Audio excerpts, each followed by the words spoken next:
di nuyu toute la presse bi nga xam ni mobilisé wu na ce matin ñëw fii dégluñu ci waxtaan bu gàtt bi ñu bëgg séq ak askan wi ñi nekk biir réew comme ñi nekk bitim réew di leen remercier bu baax a baax kon ci seen taxawaay ce matin di nuyu kilifa diine yi kilifa aada yi di nuyu képp ku nekk Sénégal di leen ndokkale ci seen taxawaay bi ñu am boobu ba tey ba yàlla def li xew démb mën a xew ba finalement ñu mën a jàpp une date pour l'organisation de la présidentielle loolu dinaa ci dellu si léegi mais dama bëggoon dellu si déjà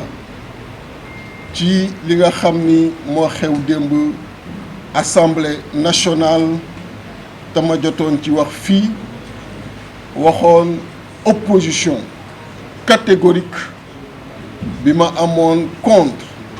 projet de loi d'amnistie bi nga xam ni wote nañ ko démb au niveau de l'Assemblée nationale yàlla bu defee ay xew-xew am ay bakkan rot ci ay dégâts matériels am ci ay laago sax am ci réew bu mel ne Sénégal ñu yàgg a xam ci réewu dëgg réewu justice réewu équité nga xam ni citoyen bu mu mën a doon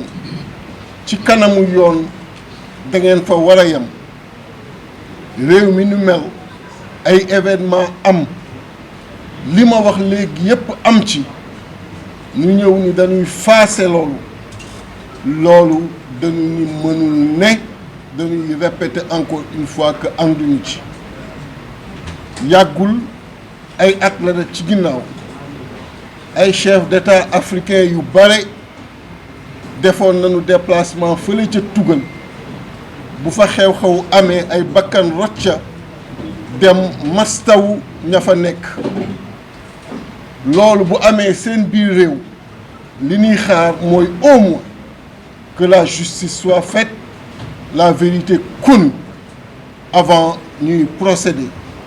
muy réconciliation muy pardon lu mu mën a doon li wér mooy mënuñu lu dul saluer loolu mais day fekk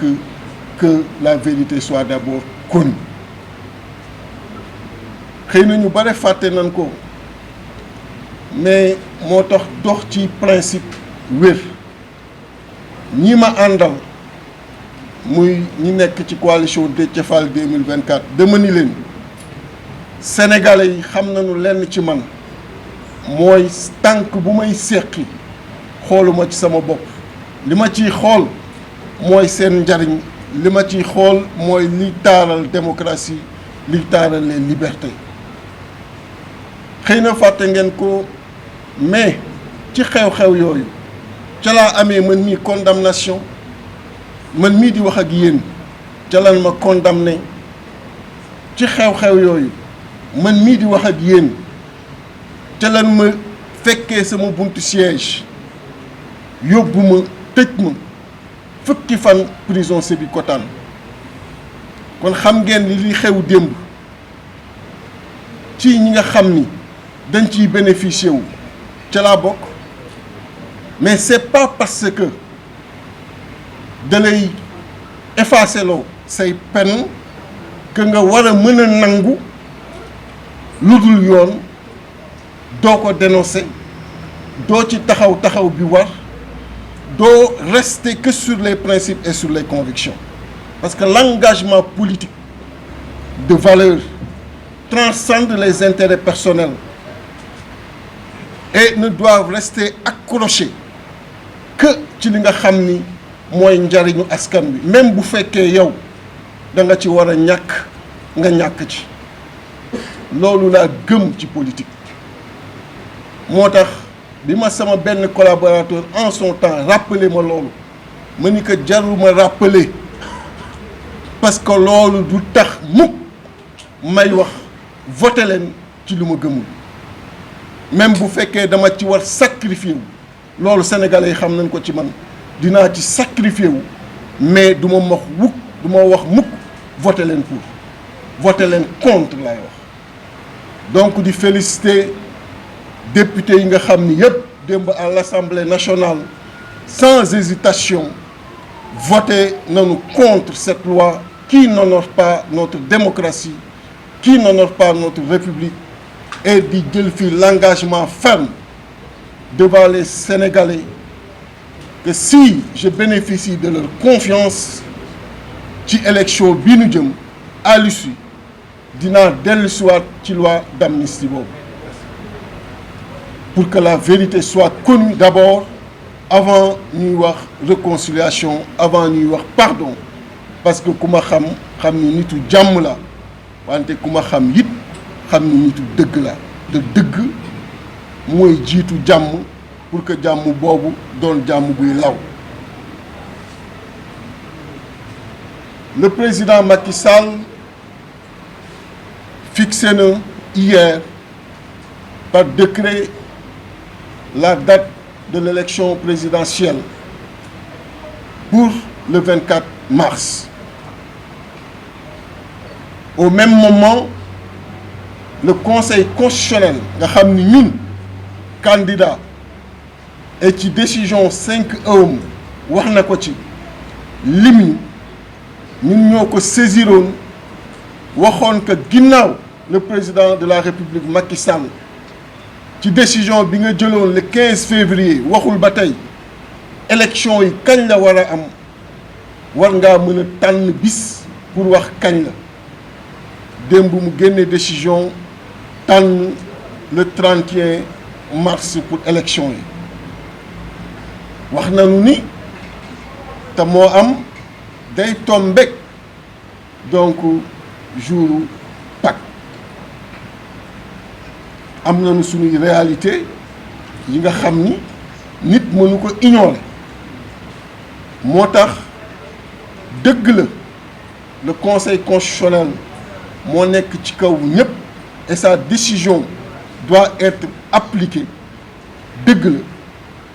mais man personnellement parce que sama bopp laa mën waxal dérangé wu ma que ñu organiser élection yi le 24 mars toujours dans l'esprit de sacrifice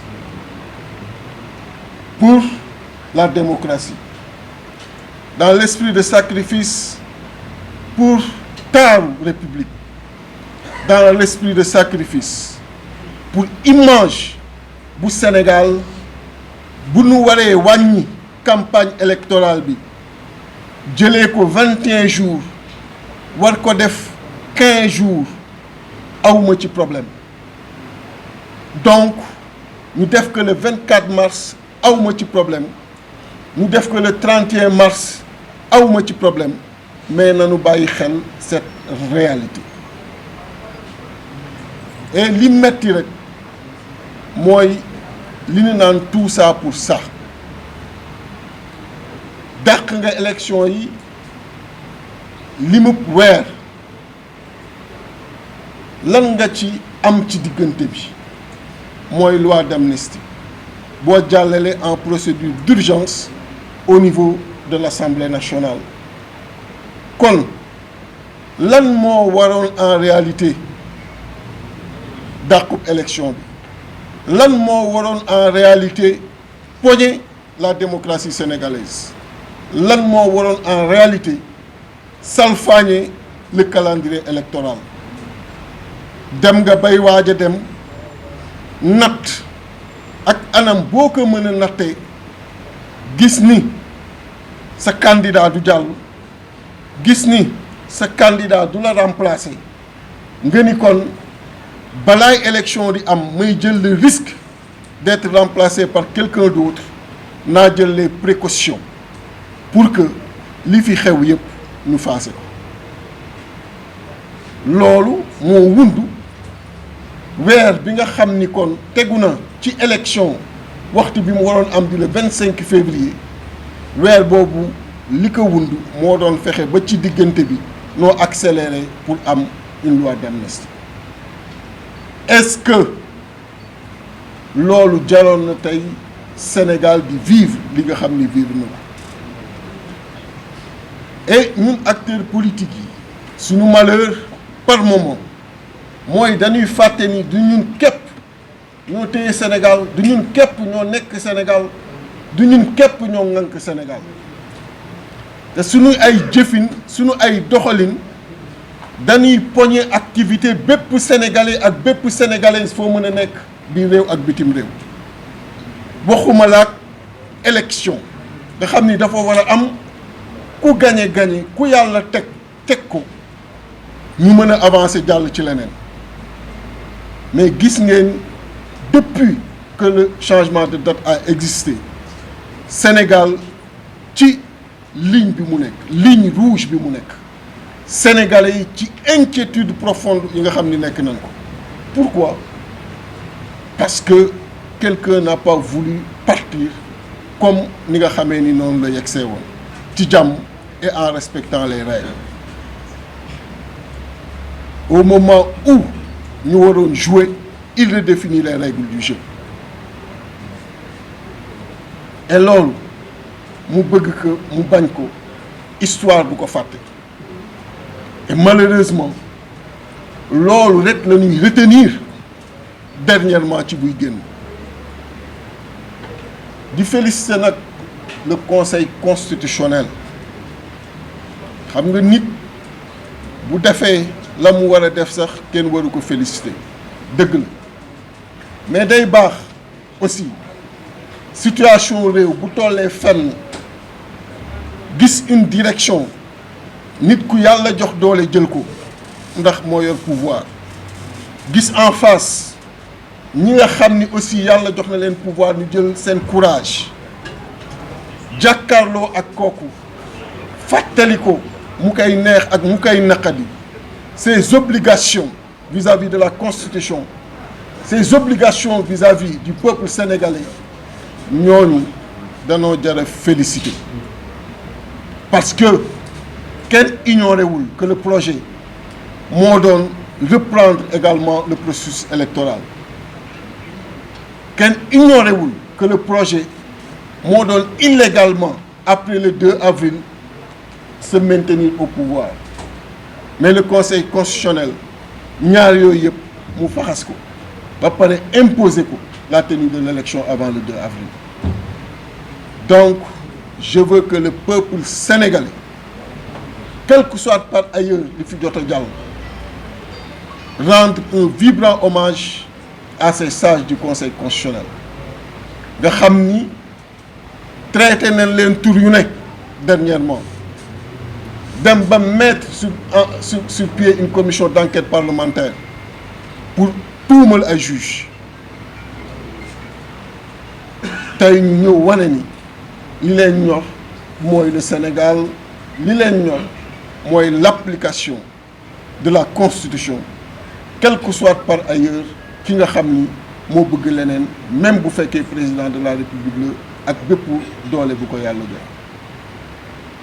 amul benn jeexalu président bu gën a ñaawee bu gën a tuutee que jeexalu président de la République bi boo demee ba bànqaas yi wër Sénégal amul bànqaas bu respecter sa volonté xam nga loolu c'est un problème donc diversion bi mu def démb lu mënoon ñàkk la parce que loolu tactique politicienne la xamoon na ni conseil constitutionnel mi ngi rejeter proposition yu jóge ci dialogue bi yëpp réunir nga 2 jours les forces vives say forces vives retenir ak ñoom ay propositions retenir ak ñoom nu nu salfaañee constitution bi retenir ak ñoom une date buy salfaañee constitution bi nga nekk en plein conseil des ministres ñu xamal la ni conseil constitutionnel rejeté na loolu lépp mu leer ni la tey titre journaux yëpp dafa doon porté ci revers boobu bi le conseil constitutionnel def malgré 2 jours yi nga xam ni mobilisé nga nit ñi pour def sa dialogue nga xam loolu gën yi naa def de la diversion naa dissoudre le gouvernement nommer un premier ministre on lui rappelle que moom en 2019 c'est en tant que président de la République qu'il était candidat. Ça n'a pas été une lourdeur pour lui, alors qu'il avait beaucoup plus de charges. Donc on ne peut pas nous faire croire que c'est pour libérer son candidat Premier ministre qu'il a dissous hier le gouvernement. C'est une diversion, une tactique politicienne, parce qu'il connaissait d'emblée le revers bi nga xam ni jot na ko venant du Conseil constitutionnel. Et il ne voulait pas aujourd'hui justement que les titres consacrés wu spécifiquement ci revers yooyu moo tax mu dugal dissolution gouvernement bi dugal un premier ministre ñu koy wax et ça a toujours été une revendication de toutes les oppositions qui se sont succédées. On veut un ministre de l'Intérieur neutre, indépendant et consensuel pour l'organisation de cette présidentielle. D'appeler tous les Sénégalais à la vigilance au niveau des bureaux de vote, à la vigilance sur le terrain pour que li nekk ci xol yi, li nekk ci xel yi, li nekk ci dënn yi mën a génn bis boobu ci urne yi.